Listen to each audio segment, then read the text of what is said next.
Hello and welcome to the Valve Bounce. In this episode, WAU win. Yes! Go! Waters removes the black cat. He does. And when is a penalty not a penalty? Also, Barry Ryan versus AVL demo.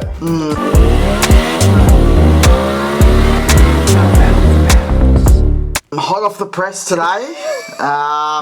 Let's touch on that later, shall we? Alright. So, Chaz, breakthrough win for WAU and for Chaz to take a win in the Mustang.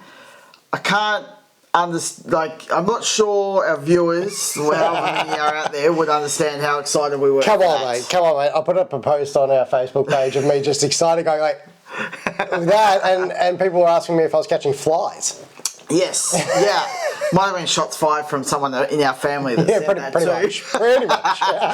But yeah, I mean, what a great, almost dominant kind of feel to his drive. It was so good. Can we get that for the rest of the year, please? Well, you might need to if he's going to have a shot, but he's definitely giving it a good crack. He's not far away. I mean, he went from what 196 to 176 or so. So he's catching Feeney. He's pretty close now. Yeah, he's only 30 odd points off Feeney, but it's Brown that's got the advantage. So he does. That's the guy we need to catch. Yeah, and it's obviously like this change in probably most likely the engineering team and how that how they're approaching it has absolutely shaken up and changed WAU for the better.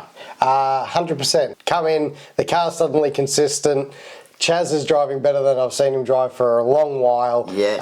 Woody. Oh, Woody. Yes. You're a little legend, buddy. Your little Woody infatuation. Mate, how fast is that kid? Mate, that kid is hot to trot. How good was, he wasn't letting anybody by. He was actually fighting some of the lead people. Yeah. For a rookie, his speed, not just qualifying, but also through race. What a gem of a talent. Yeah, just racing. I thought he had genuine racing pedigree. The battles were clean but tough, and it was great. Look, it may have cost him that podium in the end because he battled so hard. Yep. But I'd rather him do that, set a precedence, and let's go. I think about how he's now learning from that experience of, okay, I battled here, maybe I should have backed off a little bit, maybe I should have changed the way I did it. He learned so much, and just his growth has been so good. So it's going to get better as the year goes on. Look, I spotted him back in testing and said you got to watch him, and now it's all coming to fruition. Yes. So I told you so. It didn't start well at Bathurst for you, but now it's definitely coming. He's still fast at Bathurst. He just had unluck. He was just unlucky. Yes. Well, speaking of unlucky, the Black Cat's gone. Cam Waters, welcome to the Winners Club. Hey. It wasn't so. I didn't feel it was as dominant the way Chaz went about it. Nah. But certainly he just drove so well and was really consistent through the weekend. It was great for Tickford and for Cam. Yeah, definitely. 2 podiums, so 2 races, 2 podiums. You can't go wrong with that. Nope. Obviously the race win in the end because of Chaz's 5-second penalty, which we'll touch on a little bit later. Spicy. But no, look, in all honesty, it's great to see that team up there. Not just him, Trandall. Well done, bud. He did really well. Super, didn't quite feel like he had the same kind of paces feel as what Waters, but still solid result for Tickford. It was great to see. Yeah, a solid result for Ford overall. Really.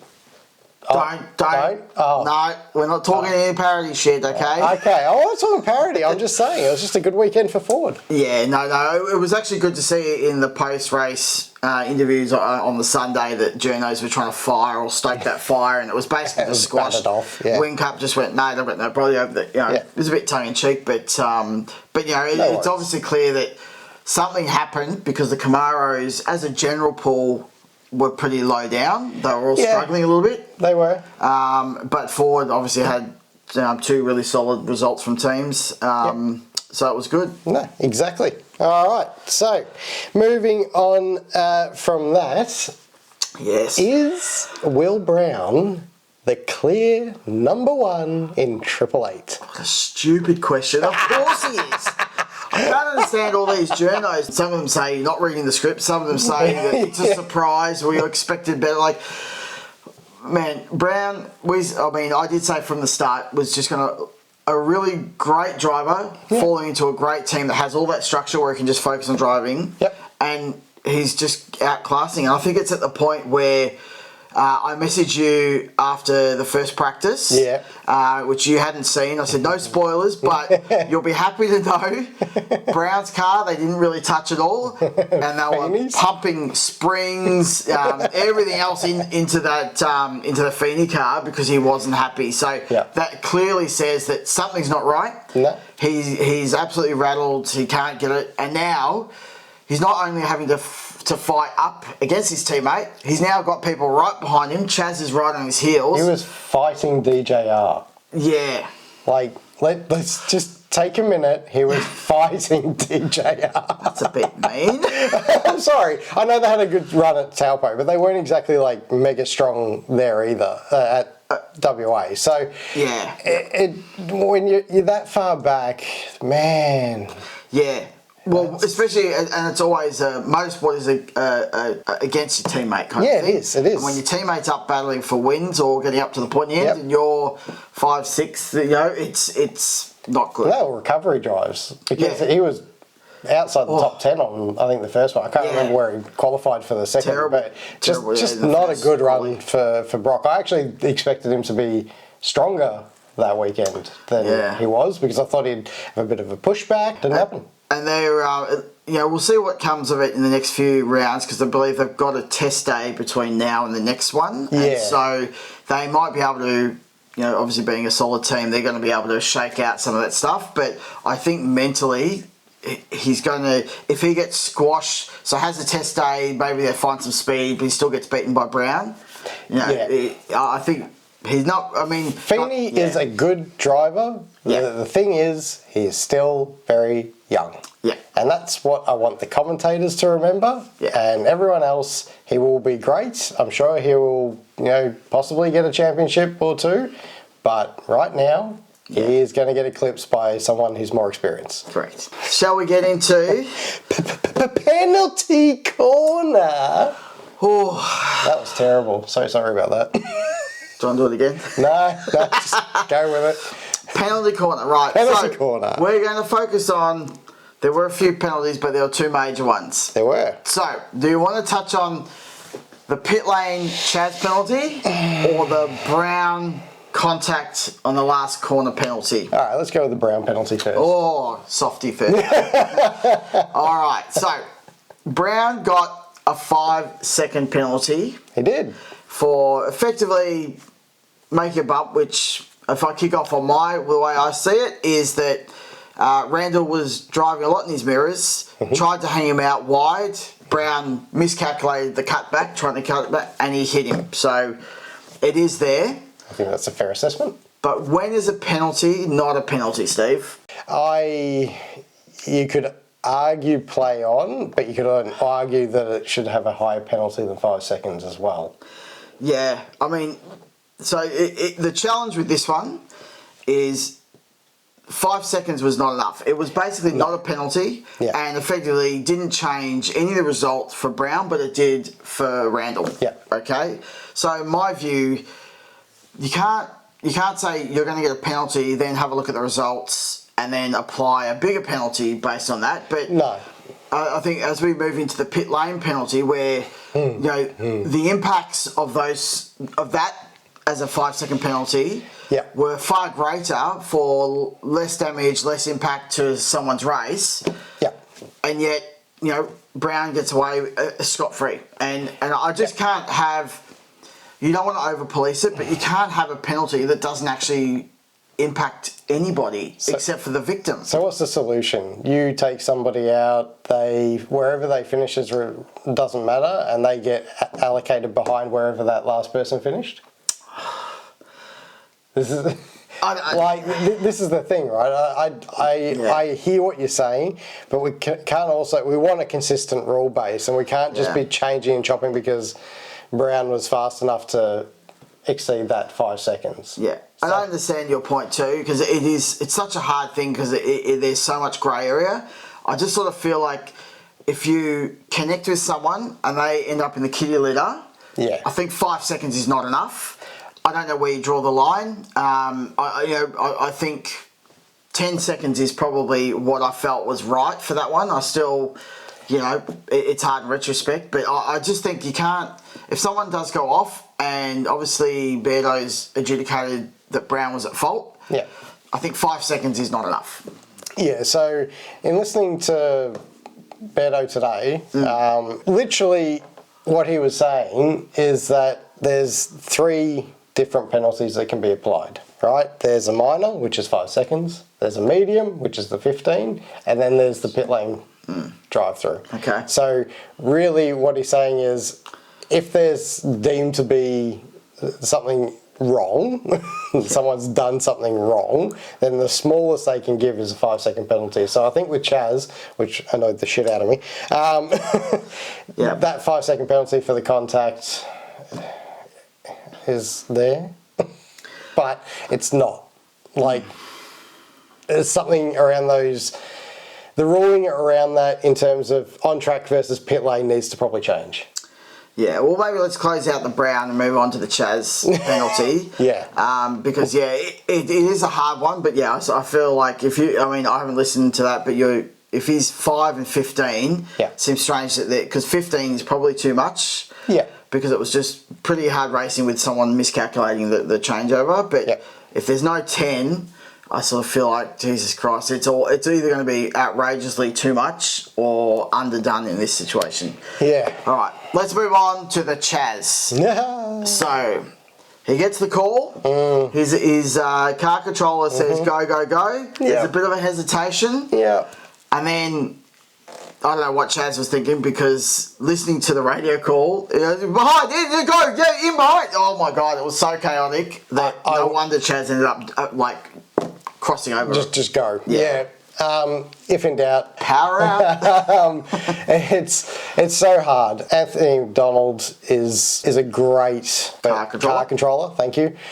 Is a great car controller, and he's just had a moment where these things happen, and unfortunately that was really because they decided to take the 4 tyres. If they take the 2, he's nowhere near him, and he probably has a bigger gap and holds on anyway. So, how many tyres did they take in the Saturday race? 2. How many tyres did they have in the lane? 4. But despite all that, they did really well on the Saturday. Yeah. I wonder why there was this sudden change to push to 4. I think they saw what Triple 8 did the day before and were able to sort of come at them, but they should have also realised that they had them covered.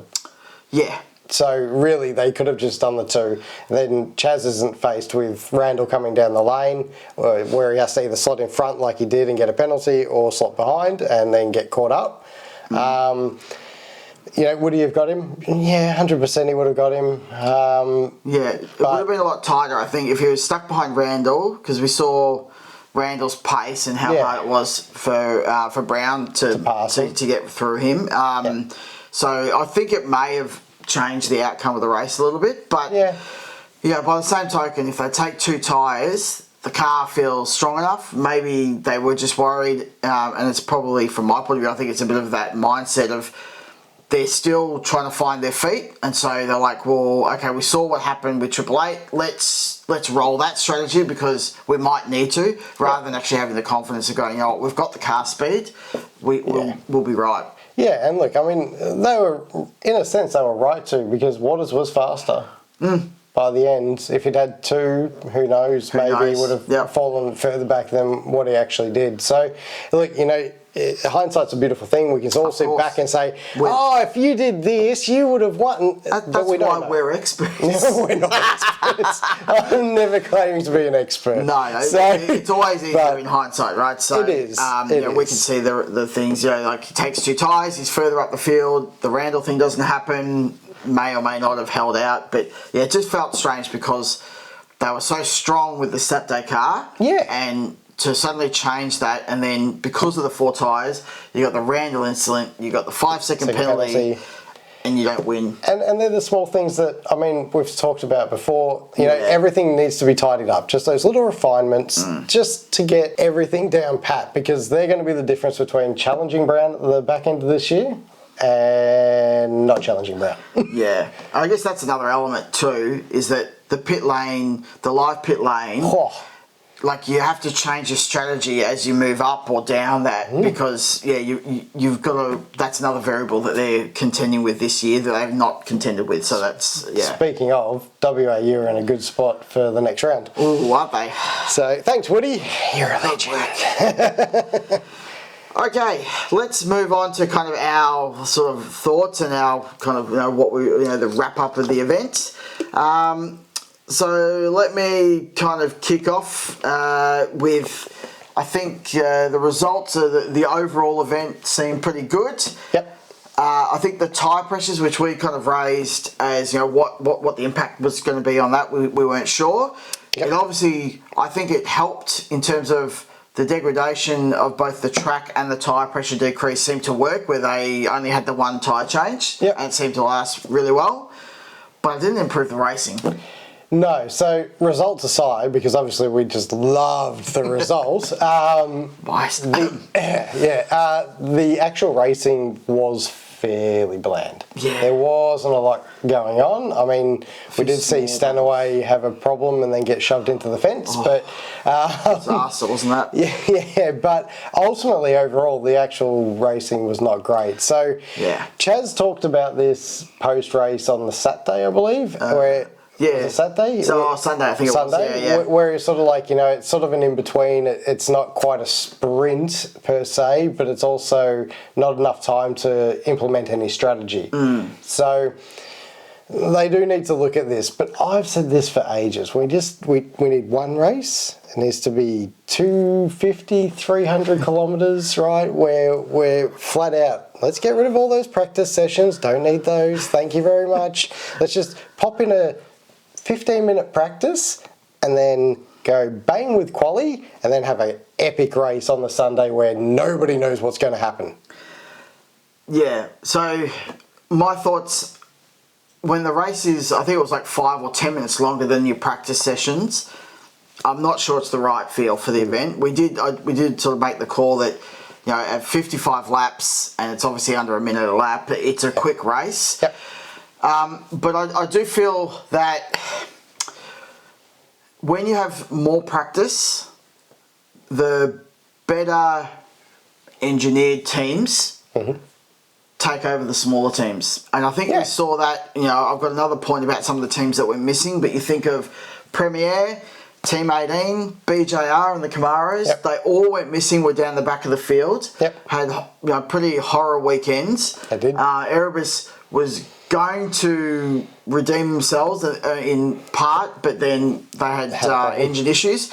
So I just think that we definitely need to extend the race, and we need to we've got a good idea about the fuel consumptions and the tyre stuff. We should be able to make it a better event overall. We should have enough data this year now on what's going on, so we should be able to improve the event. Now, I mean, you can't have it for every single one. I think you need a bit of a variety. You need some shorter ones, but you need to adjust the practice because of that. Because of that as well. Yeah. So I agree with that. Yeah.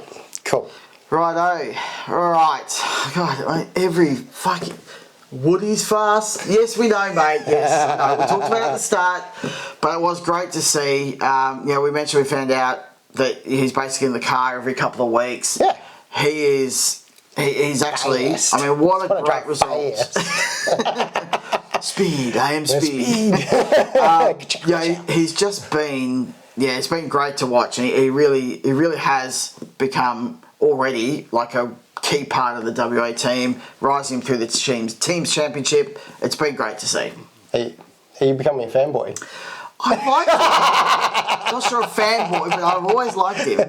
He's an absolute legend. Didn't want to, it's like with everything. Don't set expectations. Don't go too hard. Let the boy kind of learn and develop. No. But he's just doing it faster than I thought. He is absolutely flying. Yeah. And it is one of the best things I've seen for a long while. I actually feel like he's a little bit like Craig Lowndes when Lowndesy turned up on the scene all those years ago, where he just had speed to burn. Well, we're in a different time now. Yeah. And it's arguably harder than when Lowndes started. So I think what he's doing is actually close to being better than what Lowndes was able to do. I think it's harder with the cars. Yeah. I think the drivers, though, it's different. Oh, it's a completely different drive. You know, like you're a Bathurst. The only reason Lowndes got that initial claim to fame was he missed a braking marker. Oh, yeah. Right? Got past Bow. Yeah. And whilst he hung on to it, so he had skill to do that. But, you know, it's just funny. You know, you don't get the grace like when you're racing against the Johnsons, the Scapes, you know, the Richards of the world back then. They didn't give you any opportunity like that very often. You had to miss a braking marker to get past. Oh, absolutely, I agree. I mean, look, you know, Woody arguably missed his braking marker into turn 1 and got around Chaz. True. Same, right? The parallels. But yeah, no, Woody's a great guy.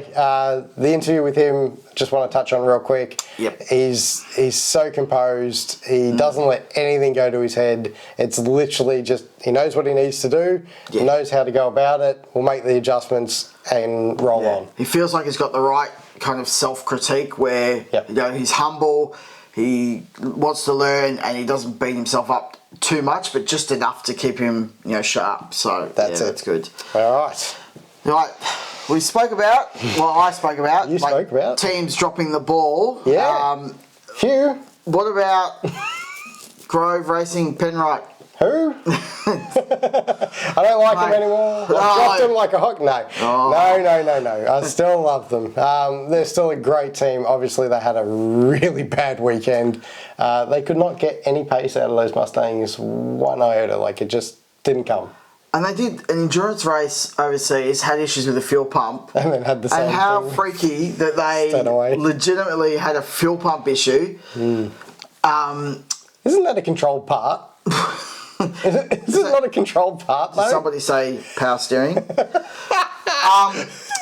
Yeah, not all parts are very good, though. Well, I think it's a controlled part from the Ford. I don't know if it's the same for both engines or not, but yes, it's fair dinkum. Like, and just imagine being behind that, and then all of a sudden you're like, "Why is this guy brake testing me?" And you just turn some guy into the wall, and then because he just gave him a love tap. Well, it was in the lust period of the relationship. It wasn't a marriage love tap, that's for sure. It was, I'm in. And poor bastard had nowhere to go. No, he didn't. There was nothing he could do, and they knew that. The Penrite guys straight away said, "No, there's an issue with the car. It's not Love's fault at all." Pretty unlucky, but yeah, they didn't have pace. Payne was just humming along in the mid pack and just never really made any change or dominance. Didn't matter what they did to that car because they threw a whole whack of things at it. It just didn't react with that surface. So they got a bit of homework to do before they return next year, I'm sure. But yeah, definitely dropped the ball. So another one that you would say dropped the ball, Damo. Oh, yes. And disappeared off the face of the planet. And some would say that this team should retire because they're all old. Oh, right, yes. But Team 18, what happened to Davey Reynolds and Mark Frosty Bum? They just could not, they just couldn't get anything out, any pace at all out of that car. No. And they were another team that were throwing changes all weekend. They came out, tried to throw some stuff and went backwards. They just could not find any rhythm in that team. And as I sort of said, I think when you have those longer practice sessions, you know, the teams that have those resources, that have the structure, they can really just go about it in a systematic way. Yep. Mind you, Brown got there and Feeney didn't in Triple Eight, for an example. Fair. But you know, at least they had some really solid ways of trying to make that car, and he did improve from obviously right down the back of the grid to you know, up towards the front end of the 10. But yeah, Team 18, they started so strong, had a great year so far, and it was just absolutely dropped the ball. Well, I mean, this was what I expected from the team at the start of the year, right? That's what we called. That's what we called, right? So it's not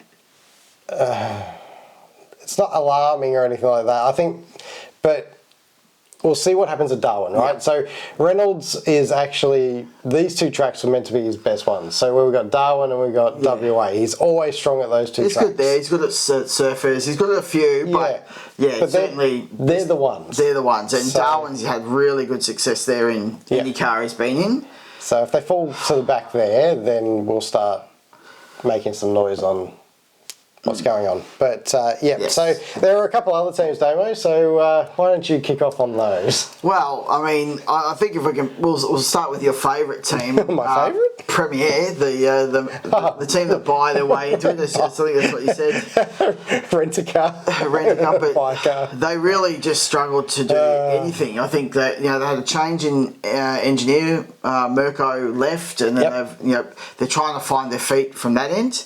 I have a question. Oh, yes. Are they the disaster of 2024? Ooh. Because with all that equipment, everything, they shouldn't be down the back. And yet they're third last in the team's championship. It's a good question. I'm not sure I can make the call on it just yet.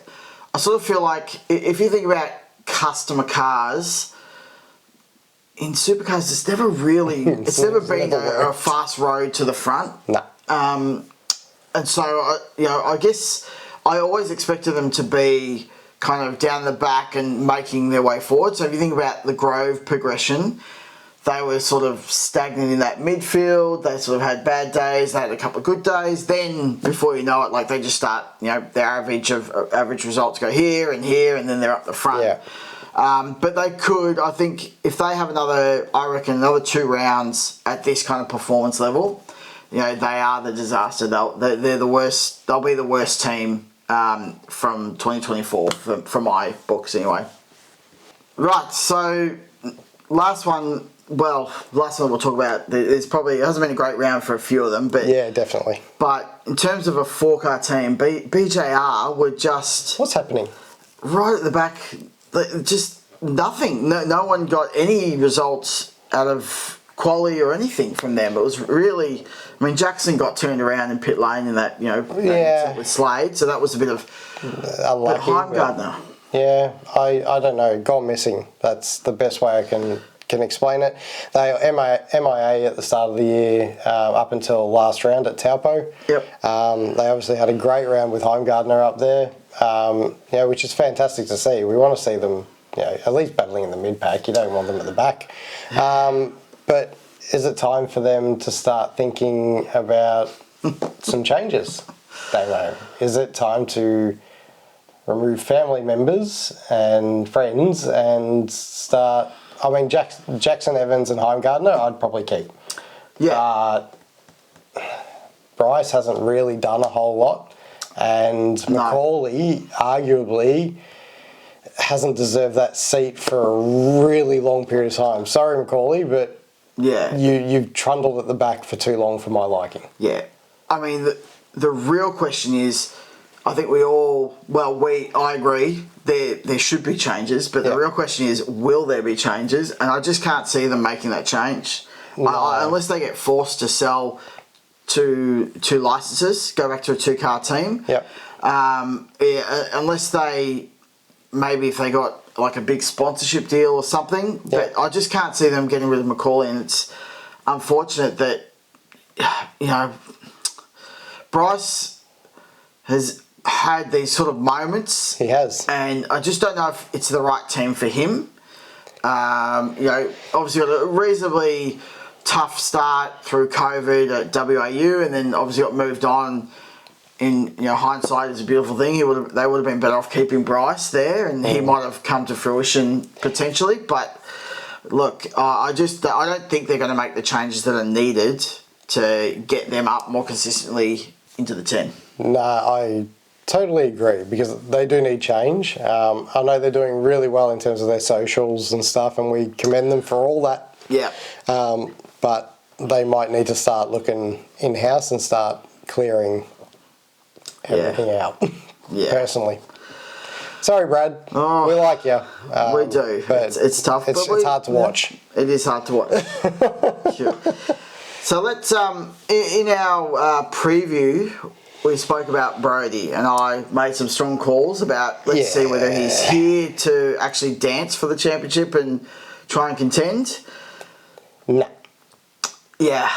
I think he was making good effort on the Sunday till the engine broke, but I'm going to make the call, and I think whilst the results and the way the weekend unfolded, it's probably not a great read, but the simple fact he just disappears. He does his racing, disappears. Yep. You know, he's not in the debriefs unless he has to be. He's not anywhere around the team. When he does interviews, he's always out the back. He's never in the actual pit bay, in the pit garage.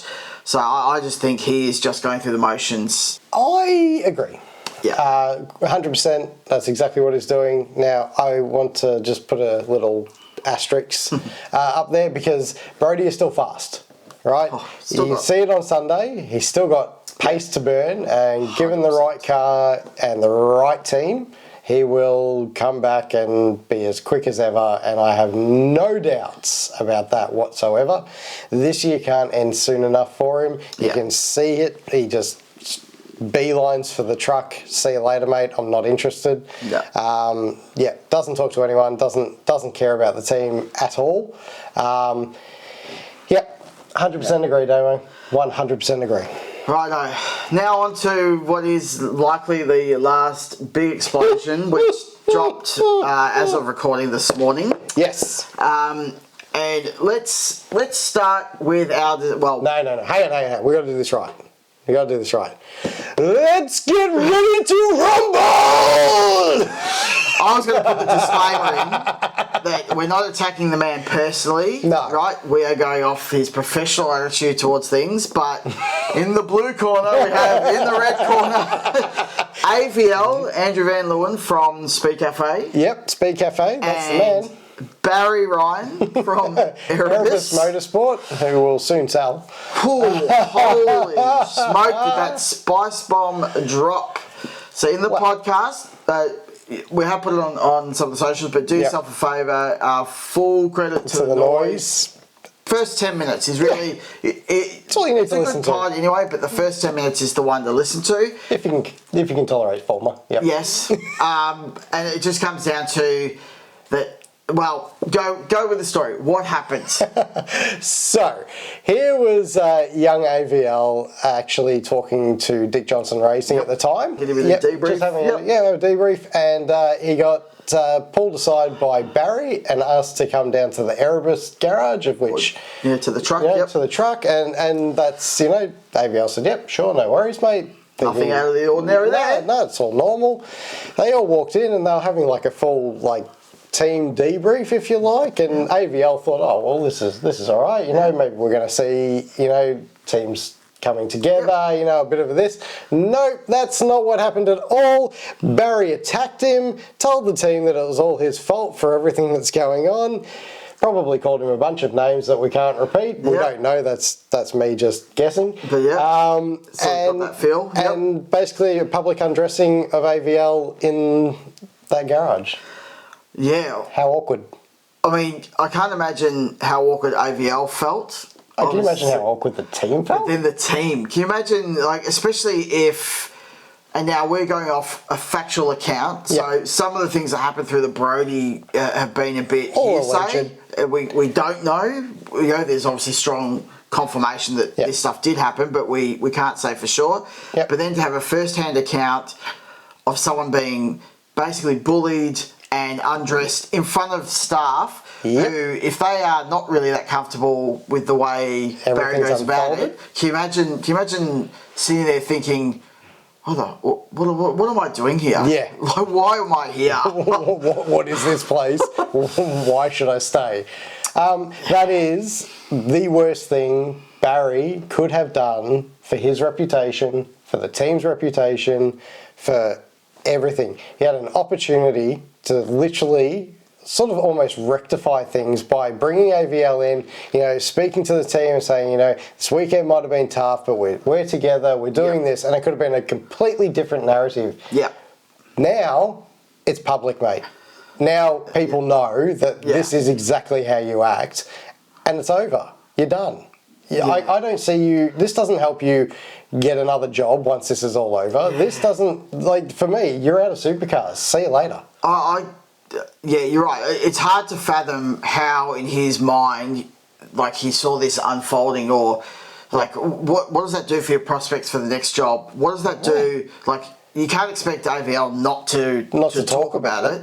You can't expect the team members, even if AVL held on to it for a little bit, there might have been team members that might have started rumours, and we would have got that kind of fog happening again. Mm-hmm. But I just don't understand why would you do or take that action and not think about, like, how the outcome would actually likely unfold. And it irks me because something's had to have happened. He's got to have been... He clearly blamed AVL for everything that's happened. Oh, 100%. He's clearly, I believe, this is just my thoughts, he's got to be unhappy that perhaps the team's selling, that he's not going to be making his money back because the team's selling at a lesser rate. Like, there's got to be things that are driving this kind of behaviour for someone to make such a bad call. He's got his back against the wall, so he's acting like a cat. You know, you corner a cat, they swipe. Yeah. He's literally doing that, although he seems to seek it out in a weird way. And I don't know, I don't think there's any coming back from that. To be honest, I'm surprised that Supercars or Motorsport Australia don't step in at this point, because you can't have people treating people that way. It's just, it's not right. That was kind of my question was going to be to you, is that, like, where does this sort of stop and where should it start? Because I agree with you. I think at worst case, Supercars have to step in. But I think ultimately, if Motorsport Australia don't at least investigate what happened, then there's probably a duty of care that, you know, now they have to look at the broader, what's happening in the paddock. We walk into servos, things like that, and there's, like, always the violence is not you know, blah blah blah, and that's verbal or and schools and bullying, like, everything is always talked about that you can't do this. So why is it any different at the Supercars event? It's not. Let's just remove that. He could have literally sat AVL down and had a discussion with him in closed doors of how he felt things were, and in a, you know, adult fashion. Say that I'm displeased and, you know, I wish you'd handled it better and whatnot. But you have no right to dress someone down in front of the team that way. That's just wrong.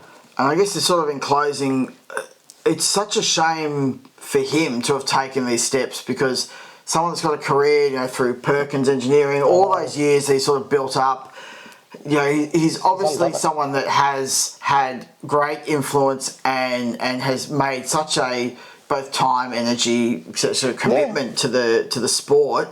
To see this now happen, where it's basically, I can't see how it's not the end. I think he might do other forms, but I think in Supercars, I don't know who's going to really want to take him on.